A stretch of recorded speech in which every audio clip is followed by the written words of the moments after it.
Waterproof or water resistant nga ba ang iyong smartphone? Ang dami sa inyo nagsasabi, waterproof yan. Pwedeng mabasa, pwedeng mag-swimming, pwede mag-underwater photography, underwater videography. Pero, guys, if you hit your Google browser, iba ang sasabihin sa'yo.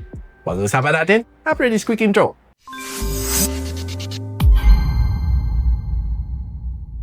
Pag mag-search ka sa Google, type mo waterproof versus water-resistant na phone, basahin mo mabuti ang first sentence. Sinabi niya, no phone is waterproof. It is only water-resistant. Sabi ni Google yan. Hindi ko sinabi yon. Tapusin ko lang basahin na, meaning they can survive accidental splashes, rain, or a quick drop in the sink. Or siguro sa lavatory kung minalas-malas ka. However, water-resistant isn't a permanent guarantee. Tandaan mo yan. As wear and tear can degrade the seals over time. Medyo malalim. So let's just classify kung ano nga ba talaga ang water-resistant and waterproof. Like sinabi nga ni Kuya Google sa akin, and probably sa iyo, walang phone na waterproof. Yung talagang solid na hindi papasukan ng tubig. Hindi. Papasukan pa rin yan. Kahit mapa IP68, IP69, doesn't water resistant pa siya, military standard 810H pa siya, papasukan pa rin siya ng tubig on one way or the other.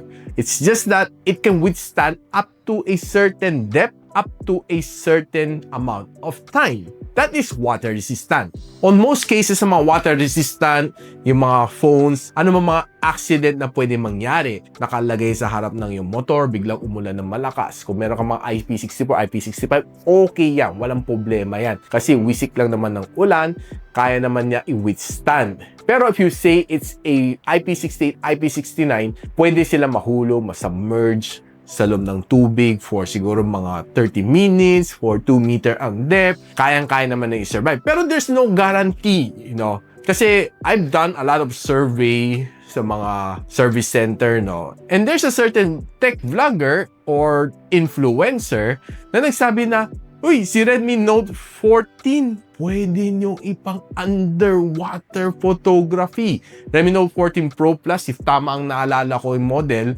ang daming bumalik sa service center. Na sinabi na, sabi naman na itong influencer na to. Hinulog naman sa swimming pool, nagpag-picture siya, nag-selfie siya, nag-picture sa underwater, nag-survive naman siya. Hindi mo naman alam kung ano naman ang nangyari sa phone niya after. Hello, how are you? I am under the water. Please help me.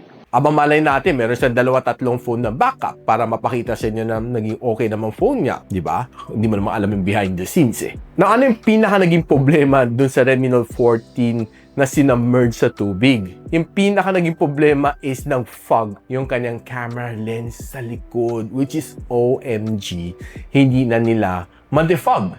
Kahit ilagay mo pa sa bigas, i-hair dryer mo pa siya, hindi na mawala. So you have to bring it to service center. And one of the service center ni Xiaomi is si City Light back then. And right now, meron siyang sarili which is si Xiaomi Service Center.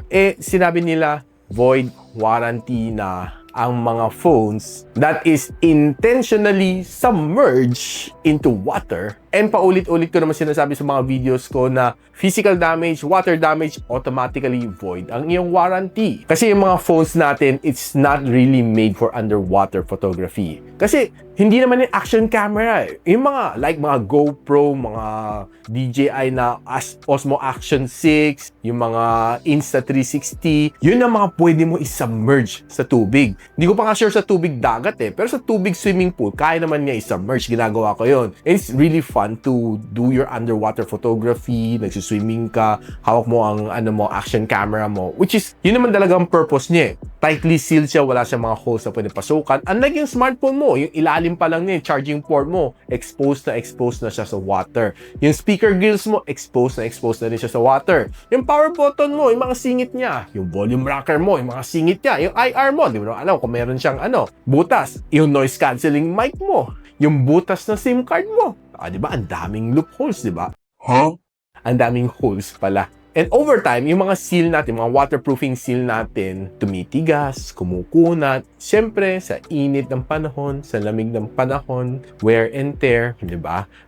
Mas lalo na pag binuksan na yan for repair, magdi-degrade talaga siya over time. Kahit yung selyo sa iyong SIM tray, magdi-degrade din siya. So probably right now, you have an idea kung ano nga meaning ng water resistant. Basahin ko naman yung meaning ng waterproof. Waterproof means the industry standard term for devices that can be safely submerged in water. Take note of the word safely for extended periods of time without damage. Technically, no smartphone meets this absolute standard. Kahit rugged phone pa yan. All current models will eventually fail if submerged deep enough or long enough. Ito naman sinerch ko, guys. Action camera na waterproof. Ito guys, malinis na malinis. Yung mga action camera na waterproof includes DJI Osmo series and GoPro Hero series. Ayun guys, si Google na nagsabi niyan.